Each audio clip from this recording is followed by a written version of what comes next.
everyone. Today's another day that I went through, which was, I guess, a little easier to get through, but I still had drama. I'm experiencing a withdrawal from this narcissistic abuse. It's pretty crazy, but it's God's honest truth. I have been used to being in fight or flight mode every day for so many years that my body produces this chemical, kind of like endorphins, but it's different. They're peptides, and when you're in extreme stress, you can produce more than you can regularly. You can produce them from being really happy or really excited or really scared or fight or flight mode. And your cells happen to feed on these peptides. It's food for the cells. They love it. They don't care if it's good peptides, negative peptides, or positive peptides. They just get addicted to that rush of them. So that's what's going on with me physically. I'm physically craving my narcissist because I have my cells addicted to that constant surge of peptides. Interesting, huh? Yeah. So that's what makes most people tend to go back to their narcissist, usually within the first 2 weeks, because of that. So a trick I learned to do was to go to Jerry Springer. I know it sounds crazy. Go to Jerry Springer, type in your situation, and it'll come up. He has everything on there, and watch it. Your body will produce those peptides, your cells will get happy and eat, and you'll get over it a little at a time. It's kind of like methadone for the cells, but it's peptide for the cells. But I went a step further. I went ahead and I recorded a lot of our arguments for a couple different reasons. Number one, I wanted to make sure if he said, I never said that, I could prove to him that he did say that.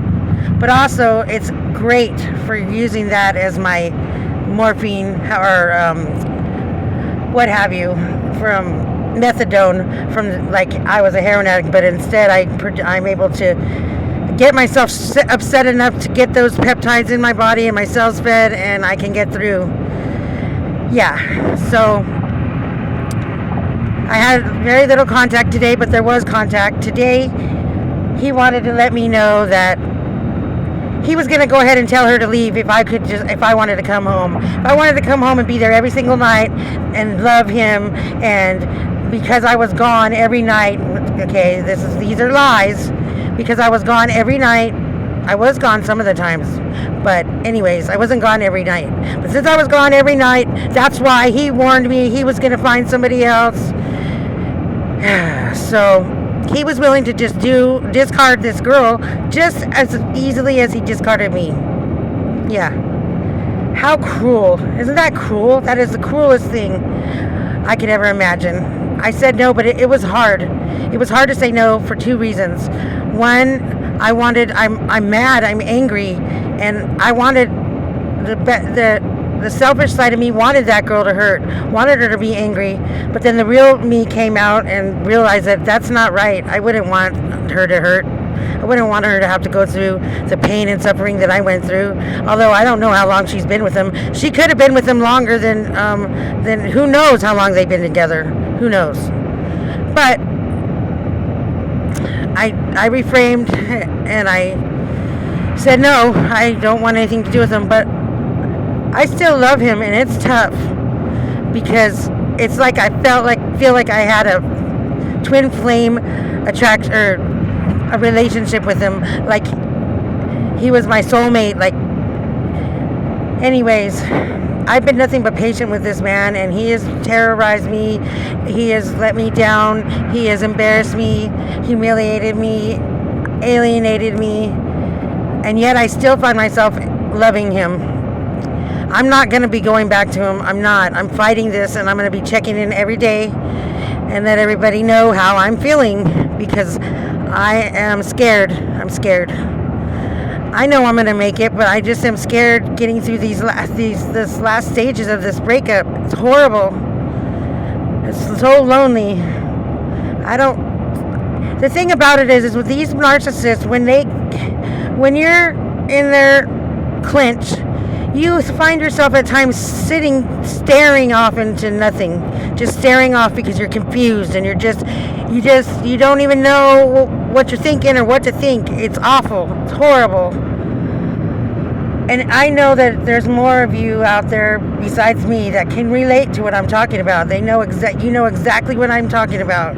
It's horrible. You stare off into the distance. You're confused. You don't really understand what happened.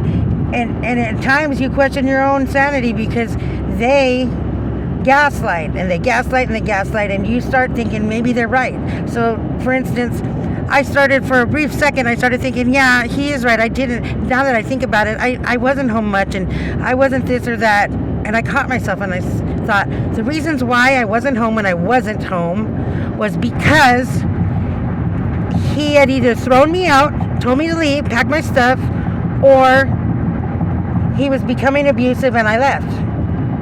There was times where I was driving home from work and I'd be too tired and I'd pull over to sleep and I just wound up staying wherever I was to sleep and going to work from there. Or another couple times I went to my kids' house. Anyways, he can't control me 24/7, and that's the whole thing. It's about control. It's about bringing me down because, see, the pedestal was about to switch. He was about to put me back on the pedestal and knock the other one down. See, that's how it makes him happy. Anyways, it's sick. It is so sad and sick. But I'm asking for help. Anybody that's willing to help me donate anything to get into my own place, that would be wonderful. I do have a GoFundMe. Thank you. It's under Surviving Narcissist Abuse. And thank you so much. Have a good day.